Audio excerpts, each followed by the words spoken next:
आपका हमने CHSL के 66 सेट निकाले हैं, 66 सेट है CHSL के। और ऐसा नहीं है कि CGL का लेवल अलग है, CHSL का लेवल अलग है, नहीं, सबके लेवल एक जैसे हैं। 66 सेट है मेरे बच्चे, और ये 2018 वाला जो पेपर था ये उसके 66 सेट है CHSL के।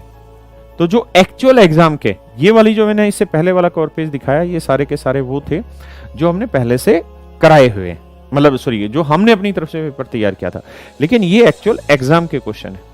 सेम वही अप्रोच आपको ये लगानी, पहले वो सोल्व करना है, फिर आपको इसके बाद इस पे आना है, और फिर आपने देखना है कि कितना टाइम बिंग आप बचा सकते हैं। और ये सारे का सारा सेक्शन केवल मैथ से, इसमें हमने केवल मैथ को रखा है। जो 25 सैम्पल पेपर इससे पीछे मैंने कवर पेज दिखाया उसमें सभी का था, मैथ, इंग्लिश, रीजनिंग, जीएस, ये सिर्फ मैथ का है।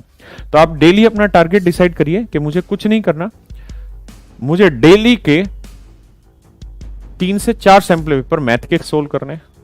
देखिए, अगर आपकी 3 से 4 महीने की प्रैक्टिस हो चुकी है, तो जितना मतलब कोचिंग हो चुकी है और आपने को बहुत कुछ सीखा है, एटलीस्ट आपका अगर 50% एरिया कवर हो चुका है, तो आप प्रैक्टिस पे ध्यान लगाइए। लेकिन ध्यान रहे, मैथ का एक सेट कर रहे हैं, 25 क्वेश्चन कर रहे हैं मेरे बच्चे, तो आपने टाइम लगाना है 15 मिनट, कि 15 मिनट में मैं जितने कर सकता हूं उतने ही मुझे करने हैं।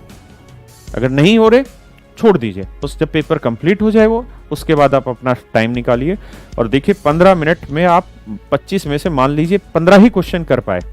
फिर वहां आप सोचिए कि दिक्कत कहां रही, किस क्वेश्चन में आपने बहुत ज्यादा टाइम खराब कर दिया। अगर उस क्वेश्चन को छोड़ के अगर आगे आप देखेंगे तो और आसान सवाल थे, फिर आपको महसूस होगा यार मैं तो और जल्दी से कर सकता था। तो ये प्रैक्टिस आप रखिए, और इन पेपर को तब करिए जैसे ही आप पढ़ रहे हैं और पढ़ते पढ़ते बोर हो रहे हैं, एक पेपर मैथ का लगा दिया, फिर जैसे उठे सुबह उठते एक पेपर रगड़ दिया। इस तरीके से आप प्रैक्टिस करिए मेरे बच्चे मैथ को लेके। और फिर इसी के साथ मैंने आपको ये दिया कि ये आपका कंप्लीट 25 सैम्पल पेपर है। इस 25 सैम्पल पेपर में आपका इंग्लिश, मैथ, रीजनिंग, जीएस, ये एटलीस्ट दिन के 1 से 2 पेपर तो लगाइए ही लगाइए, ताकि पूरे मार्च के सेशन में आपकी जबरदस्त प्रैक्टिस हो जाए और बहुत सारी चीजें आपको पहले से आती हैं। मैं एक बात फिर से आपको दोहरा रहा हूं, पेपर में सब कुछ आना जरूरी नहीं है। ये भी जरूरी नहीं है कि आपको सब कुछ आता है तभी आपका सिलेक्शन होगा, नहीं।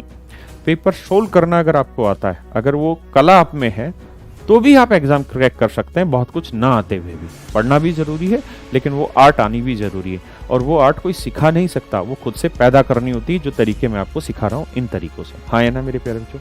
तो मुझे उम्मीद है कि मैं आपको अपनी बात समझा पाया हूँ।